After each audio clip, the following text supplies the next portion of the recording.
Para evitarlo, habría que embridar el galope acelerado de la ciencia.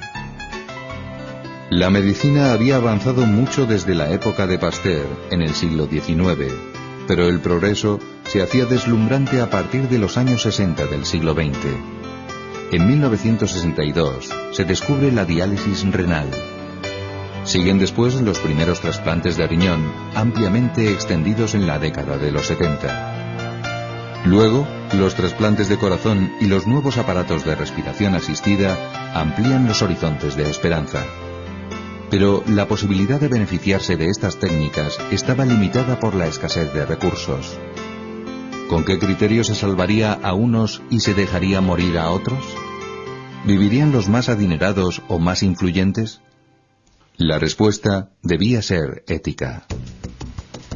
La bioética nace, pues, condicionada por el estilo de resistencia, de defensa, que tuvo que adoptar ante los abusos a los pacientes y los fulgurantes progresos de la medicina. La bioética, antes que ser propositiva, se vio obligada a fijar límites a la aplicación de los avances científicos. Como parte de la ética general, la bioética estudia la conducta humana en el ámbito de las ciencias de la vida y del cuidado de la salud, a la luz de principios morales. Pero no busca responder a preguntas como ¿qué podemos lograr con la técnica? O ¿hasta dónde podemos llegar? Ni se pregunta ¿qué es útil a la sociedad? La bioética debería responder a ¿cómo debo usar los avances biotecnológicos para el bien humano integral? Su ideal sería un comportamiento humano virtuoso, armonizando ciencia y ética. La década de los 70 a 80 es la etapa de consolidación. En Estados Unidos menudean las declaraciones e informes sobre bioética.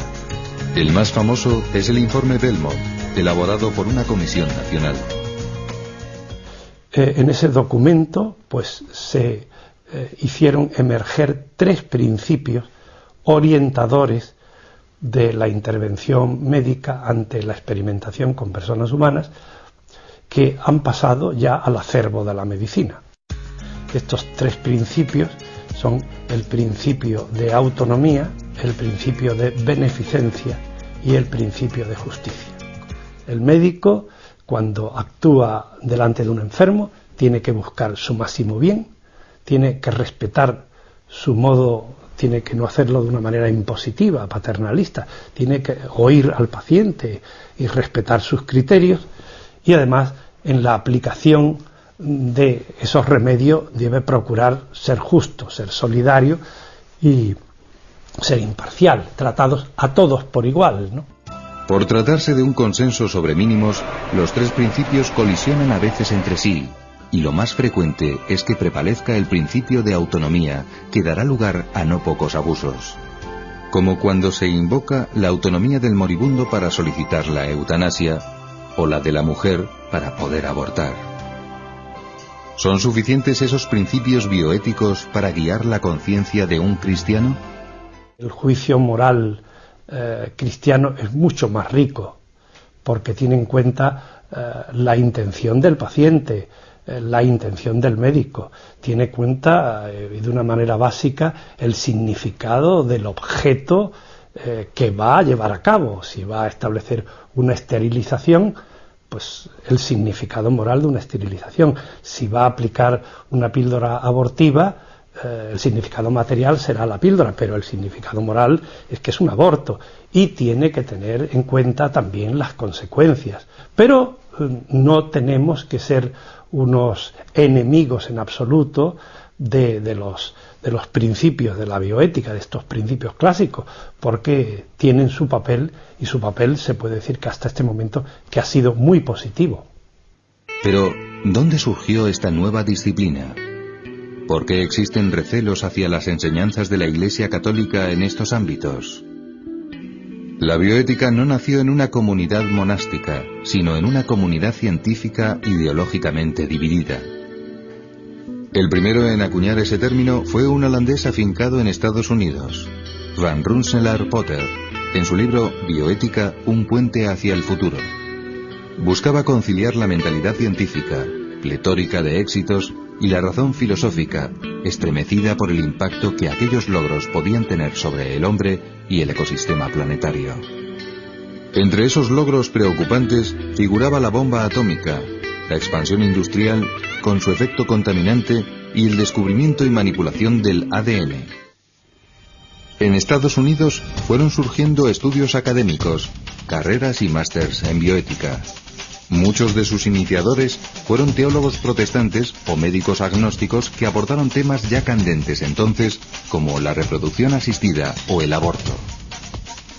Sus respuestas disentían del magisterio católico. En su premonitoria encíclica Humane Vitae de 1968, el Papa Pablo VI había advertido de las consecuencias de violar las leyes de la naturaleza para la transmisión de la vida. Esto generó una desconfianza y oposición a la Iglesia, traducidas en un prejuicio anticatólico latente en muchos estudios de bioética hasta hace pocos años. Ese prejuicio es sorprendente. La bioética no surge de la nada. Tiene precedentes milenarios. La bioética tiene su origen en Norteamérica y es un típico producto de la mentalidad norteamericana. Esto hay que decirlo claramente y de entrada, ¿no? Los médicos siempre han tenido una ética profesional que se remonta a tiempos pretéritos, que se remonta a Hipócrates, al corpus Hippocraticum, ¿no? Y que es, bueno, hasta cierto punto conocido por la sociedad. El juramento de Hipócrates data del siglo IV a.C. Se basa en el derecho natural y ello explica que haya sido el paradigma vigente hasta hoy.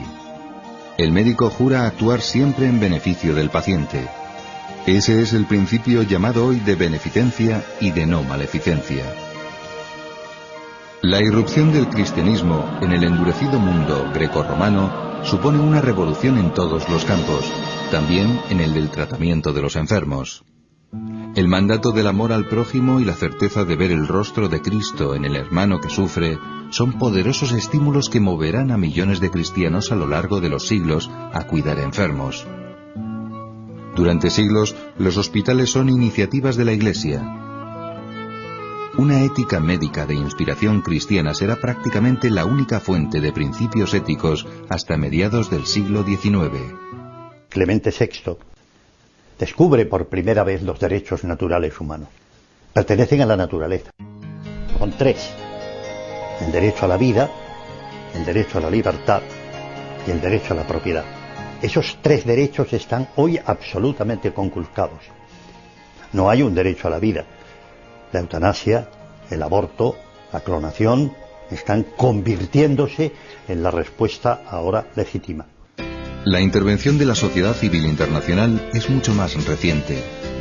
El conocimiento de los crímenes nazis desembocó en la formulación de distintos códigos. La Carta de Derechos Humanos de la ONU, los códigos de deontología médica de Ginebra y Helsinki.